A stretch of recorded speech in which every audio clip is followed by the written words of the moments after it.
हमारी सरकार ने, एनडीए सरकार ने पहले दिन से सतर्क और संवेदनशील रह करके इस मसले को बारीकाई से हैंडल करने का प्रयास किया है। और इसलिए हमारी सरकार महंगाई नियंत्रण को अपनी वित्तीय पॉलिसी का प्राथमिक लक्ष्य बनाया हमने। माननीय अध्यक्ष जी, 100 साल में आई इतनी बड़ी महामारी के इस कालखंड में भी हमने प्रयास किया कि महंगाई और जरूरी चीजों की कीमत आसमान न छुए। सामान्य मानवी के लिए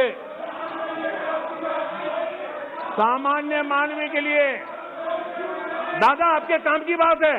अरे आपके काम की बात है, मजा लो ना, आपके काम आएगा। थोड़ा भी आगे जाऊंगा तो आपके काम आएगा।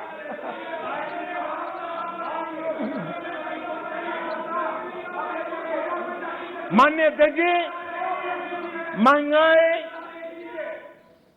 और जरूरी चीजों की कीमत आसमान न छुए। सामान्य मानवी के लिए, खासकर गरीब के लिए महंगाई बर्दाश्त की सीमा से बाहर न हो। और महंगाई को नियंत्रण में रखने के लिए हमने क्या किया है, ये आंकड़े खुद बता रहे हैं। कांग्रेस के जहां महंगाई दर डबल डिजिट में थी, 10% से ज्यादा थी, वहीं 2014 से 2020 तक महंगाई 5% से कम रही है। 5% से कम रही है। कोरोना के बावजूद आपको मैं बोलने देना चाहता हूं तो कि आगे आपकी मजा होने वाली है। जरा इंतजार करो, आ रहा हूं। कोरोना के बावजूद इस साल महंगाई 5.2% रही है और उसमें भी फूड इन्फ्लेशन 3% से कम रही है। आप अपने समय में वैश्विक परिस्थितियों की दुहाई देकर पल्ला झाड़ लेते थे। वैसे महंगाई पर कांग्रेस के राज में पंडित नेहरू जी ने लाल किले से क्या कहा, वो जरा आपको मैं बताना चाहता हूं। पंडित नेहरू देश के पहले प्रधानमंत्री लाल किले से बोल रहे हैं। देखिए, आपकी इच्छा रहती है ना मैं पंडित जी का नाम बोलता हूं, आज मैं बार बार बोलने वाला हूं। आज तो नेहरू जी ही नेहरू जी।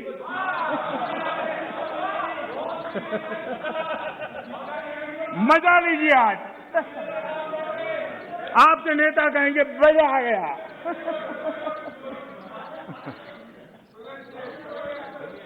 माननीय अध्यक्ष जी, पंडित नेहरू जी ने लाल किले पर से कहा था, और ये उस जमाने में कहा गया था तब ग्लोबलाइजेशन इतना नहीं था, नाम मात्र का भी नहीं था। उस समय नेहरू जी लाल किले से देश को संबोधन करते हुए क्या कह रहे हैं, कभी कभी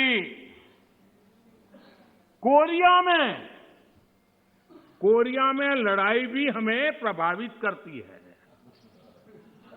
इसके चलते वस्तुओं की कीमतें बढ़ जाती है। इति नेहरू जी, भारत के पहले प्रधानमंत्री। कभी कभी कोरिया में लड़ाई भी हमें प्रभावित करती है। इसके चलते वस्तुओं की कीमतें बढ़ जाती हैं और यह हमारे नियंत्रण से भी बाहर हो जाती है। देश के सामने देश का पहला प्रधानमंत्री हाथ ऊपर कर देता है, हाथ ऊपर कर देता है। आगे क्या कहते हैं?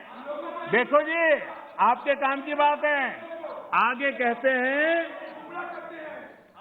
पंडित नेहरू जी आगे कहते हैं, अगर अगर अगर अमेरिका में भी कुछ हो जाता है तो इसका असर भी वस्तुओं की कीमत पर पड़ता है।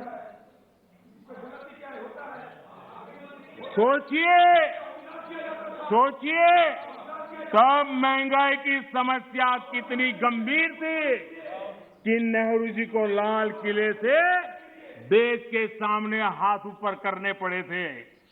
नेहरू जी ने तब कहा था, माननीय अध्यक्ष जी, अगर कांग्रेस सरकार 8 सप्ताह में होती, क्या देश का नसीब है?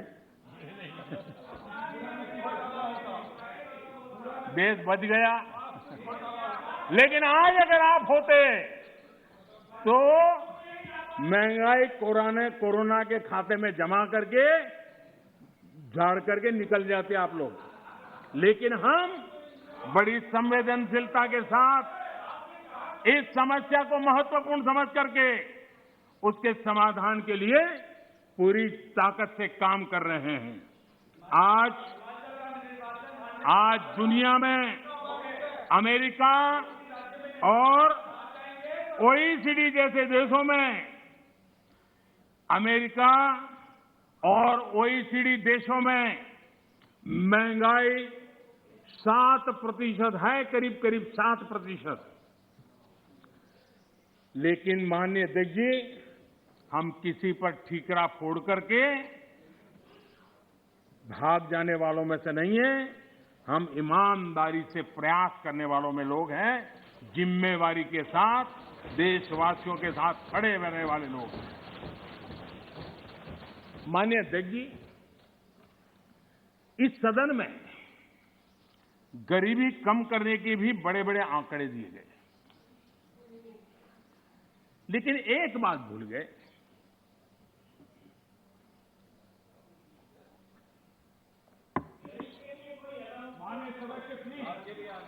इस देश का गरीब इतना विश्वासघाती नहीं है कि कोई सरकार उसकी भलाई के काम करे और वो फिर उसको ही सत्ता से बाहर करे। ये देश के गरीब के स्वभाव में नहीं है। आपकी ये दुर्दशा इसलिए आई क्योंकि आपने मान लिया था कि नारे देकर के गरीबों को अपनी चुंगाल में फंसाए रखोगे, लेकिन गरीब जाग गया, गरीब आपको जान गया। इस देश का गरीब इतना जागरूक है कि आपको 44 सीटों पर समेट दिया, 44 सीट पे लाकर के रोक दिया। कांग्रेस 1971 से गरीबी हटाओ के नारे पर चुनाव जीतती रही। 40 साल बाद गरीबी तो हटी नहीं, लेकिन कांग्रेस सरकार ने नई परिभाषा दे दी।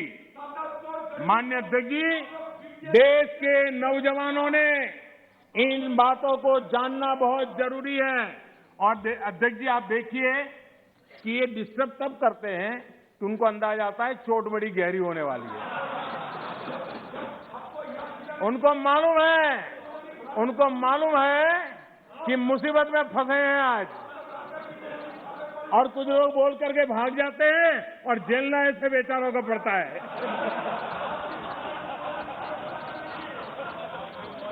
माननीय अध्यक्ष जी, 40 साल बाद कांग्रेस गरीबी तो नहीं हटी, लेकिन गरीबों ने कांग्रेस को हटा दिया। और कांग्रेस ने क्या किया? माननीय अध्यक्ष जी, कांग्रेस ने गरीबी की परिभाषा बदल दी। 2013 में एक ही झटके में उन्होंने कागज पे कमाल करके 17 करोड़ गरीब लोगों को अमीर बना दिया। ये कैसे हुआ, इसकी सच्चाई देश के युवाओं को पता होना चाहिए। मैं आपको उदाहरण देता हूं। आपको मालूम है, हमारे देश में पहले रेलवे में first class, second class, third class होता था। जो फर्स्ट क्लास होता था, एक लाइन लिखी रहती थी दरवाजे के बाजीगर में, सेकंड क्लास में 2 लिखी रहती थी, थर्ड क्लास में 3। इनको लगा ये थर्ड क्लास वाला जरा मैसेज ठीक नहीं है, तो उन्होंने एक लाइन निकाल दी। ये इनके तरीके ऐसे ही हैं, और उनको लगता है कि वो गरीबी हट गई, और उन्होंने सारे उसके बेसिक नॉर्म्स बदल करके कह दिया 17 करोड़ गरीब नहीं गिने जाएंगे। इस प्रकार से आंकड़े बदलने का काम वो करते रहे हैं। माननीय अध्यक्ष जी,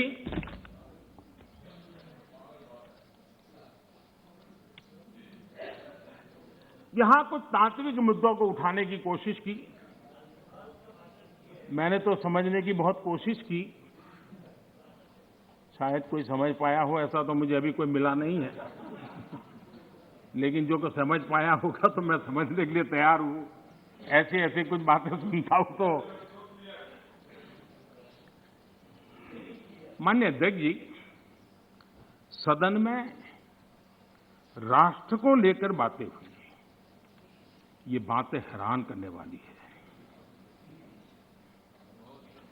मैं मेरी बात रखने से पहले एक बात दोहराना चाहता हूं, और मैं कोट कर रहा हूं।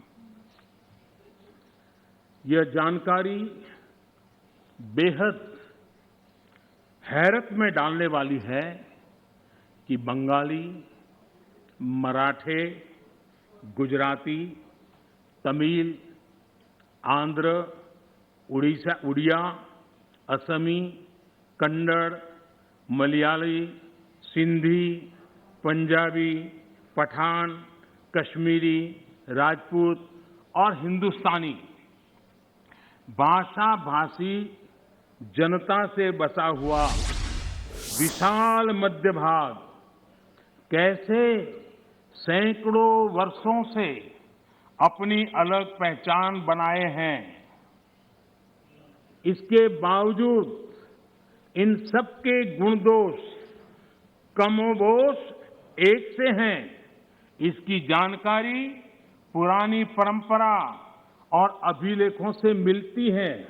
साथ ही इस पूरे दौरान वे स्पष्ट रूप से ऐसे भारतीय बने रहे जिनकी राष्ट्रीय विरासत एक ही थी और उनकी नैतिक और मानसिक विशेषताएं भी समान थी। एक कोटेशन है।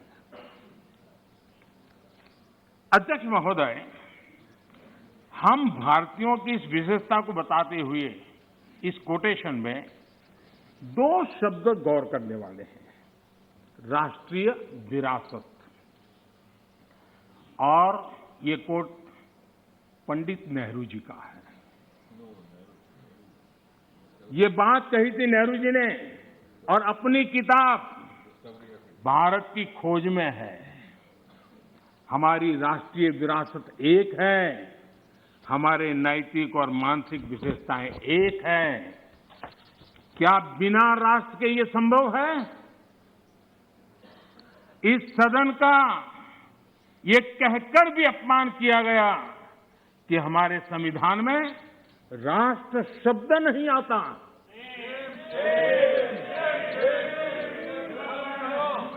संविधान की प्रस्तावना में लिखा राष्ट्र पढ़ने में ना आए, ये हो नहीं सकता।